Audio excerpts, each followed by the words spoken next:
You know, it's a funny thing. You'd think after I was in on the creation of Spider-Man and the X-Men and the Hulk and Iron Man and Daredevil and all those other superheroes, you'd think I've had my fill.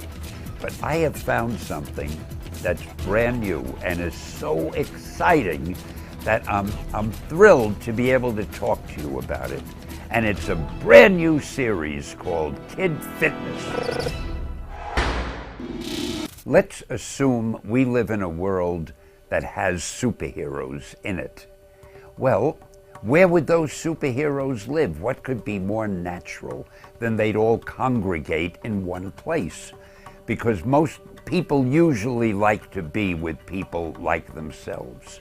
So we're going to create a super city, we'll call it. And that's where superheroes live. Now, as you know, superheroes come in all types, and there are men and there are female superheroes. They get together, they fall in love, they have children. Where would the children go to school? You can't have children with superpowers going to an ordinary school. So in Super City, they have a super school, and that's where our series takes place. In Super School, there's the headmaster, the guy in charge, and he's called Springboard because he is an ex-superhero. I say ex because he's in his middle age now. He's not as active as he was, but he's still a verifiable, certifiable superhero, and the kids admire him.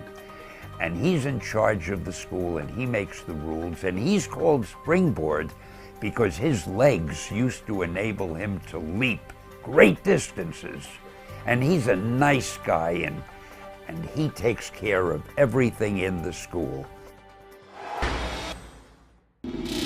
Now, one of the most important characters is an 18-year-old named Sid Litness. And Sid is the fellow who's the physical education instructor. He himself is in perfect physical condition.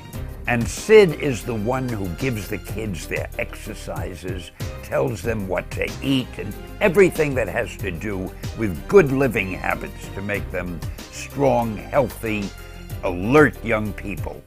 Now, he is so good at what he does with these exercises that he has the nickname Kid Fitness. I think it's kind of clever. Sid Litness, Kid Fitness, you get it. And Kid Fitness, well, that's the name of our show. We call it Kid Fitness because he's the star. But the school, the children themselves in the school, every one of them has a different superpower. And this is what the viewing audiences are gonna love, because each one of these kids is interesting and colorful and is capable of doing things no one else can do. One of our most interesting teenagers is a girl named Amy, and her nickname, or her superheroine name, is Power Girl. She is incredibly strong, but she really hates being so strong because she loves dating boys. And it's very difficult to get a boyfriend when the boy knows that you could throw him a mile if he says the wrong thing to you. So she has a problem with her power, but in a way, that strength is going to come in very handy when they go on their adventures. Next, we have a young man named Raoul. Now, Raoul is a little bit overweight, and they call him Rollerball because he can kind of roll himself up into a ball like a bowling ball, and he can knock the bad guys over as he rolls down the area. He wishes he were a little thinner, but he doesn't have to worry because with Kid Fitness taking care of them, I think he'll lose some weight, but he mustn't lose too much because Rollerball is one of the really exciting members of our little superhero team. One of the students is a Japanese-American boy named Takashi, and his superhero name is Tool Chest. You're wondering why? I'm going to tell you. It's because he can turn his hand, just by mentally thinking of it, into any type of tool that might be needed. He can become a key to unlock a door. It can become a wrench to loosen something, whatever is needed.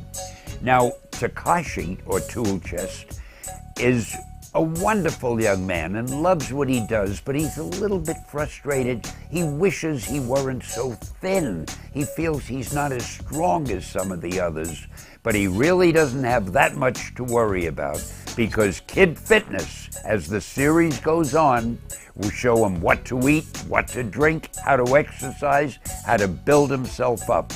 And it'll all be done within the area of the story itself. It will never be preaching to the audience. It'll always be part of the excitement of what's going on. One of our most interesting heroes is called Elevator. He's an African-American boy named Jackson, and his superpower is the fact that he can change his height at will. He can make himself as small as 6 inches tall, or he can make himself 10 feet tall. You can imagine how colorful that is and how useful that is as a member of the adventure team. The only thing is, he wishes he could be a basketball player. Imagine how good he'd be, but he's told by Kid Fitness and by Springboard that it just wouldn't be fair to the other players for somebody with his natural ability to change his height to be playing with them. So even though he's got a great life and a great power and he's so popular with the other kids, he does have that one secret longing, if only he could play basketball. In a way, psychologically, it's good to give all of our characters a little something they wish for but can't quite attain, because that holds true of most people, most teenagers and people in general, and it enables a viewer to somehow empathize with the character, because we all have these little frustrations that we're never able to overcome.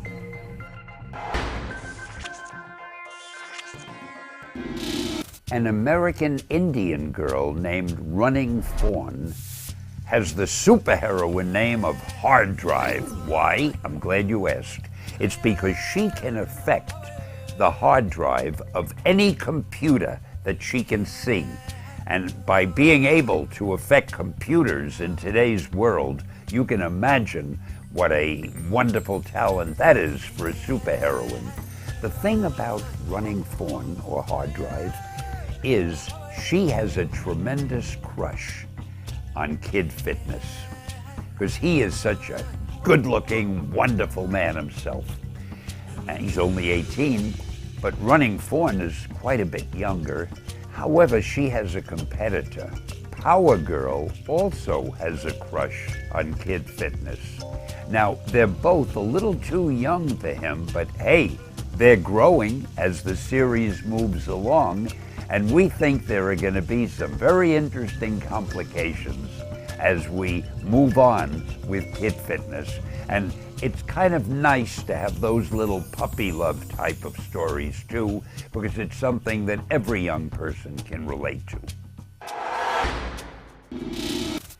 Before I get to the next thing that I know you're waiting for, and that's our villains, I just want to tell you that we have a number of other superheroes too, equally colorful, equally interesting, but life is short and I don't want to keep you here all day. But let me tell you, we have cooked up some of the most exciting supervillains you can imagine, and they all have fascinating superpowers themselves, which will be very interesting when they're confronted by our superheroes. I can't tell you specifically, I dare not tell you who these supervillains are, because I don't want you worrying too much. When you learn about them, you're going to be so wrapped up in how can these kids compete with these very dangerous supervillains. And I'd like you to take it easy and relax. We'll handle it. Don't worry. Everything will come out okay. But to sum it up, We have these kids with superpowers living in Super City with their parents who also have superpowers. They go to a school called a super school with children with powers similar to their own. They all have superpowers. In the course of our story, they will meet with super villains, and they'll be involved in very colorful, fast-moving, exciting adventures. Overall, our main hero, Kid Fitness, will continually be telling them things to do so that they'll stay healthy and alert in order to be able to overcome the menace of these supervillains, which of course they will by the end of every episode. So what you have is a very colorful series made up of very colorful characters with very exciting stories, with really a good moral to each one of them. The kind of stories that when each episode ends, it will leave the viewer with a very satisfied and happy feeling. And what more could you expect from any series than what Kid Fitness offers you now? And thank you for listening.